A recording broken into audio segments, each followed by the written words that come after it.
بسم اللہ الرحمن الرحیم۔ آخرت میں لوگوں کو دوبارہ زندہ کیا جائے گا اور ان کے اعمال ان کو بتائے جائیں گے۔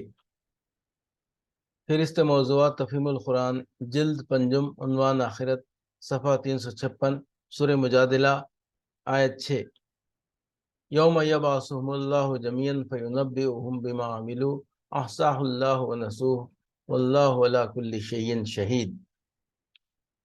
اس دن یہ ذلت کا عذاب ہونا ہے جب اللہ ان سب کو پھر سے زندہ کر کے اٹھائے گا اور انہیں بتا دے گا کہ وہ کیا کچھ کر کے آئے ہیں۔ وہ بھول گئے ہیں مگر اللہ نے ان کا سب کیا دھرا گن گن کر محفوظ کر رکھا ہے، اور اللہ ایک ایک چیز پر شاہد ہے۔ سب کیا دھرا گن گن کر محفوظ کر رکھا ہے، یعنی ان کے بھول جانے سے معاملہ رفت گزشت نہیں ہو گیا ہے۔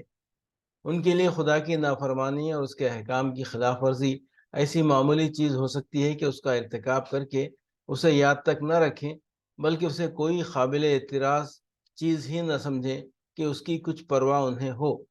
مگر خدا کے نزدیک یہ کوئی معمولی چیز نہیں ہے۔ اس کے ہاں ان کا ہر کرتوت نوٹ ہو چکا ہے۔ کس شخص نے کب کہاں کیا حرکت کی، اس حرکت کے بعد اس کا اپنا رد عمل کیا تھا، اور اس کے کیا نتائج کہاں کہاں کس کس شکل میں برآمد ہوئے، یہ سب کچھ اس کے دفتر میں لکھ لیا گیا ہے۔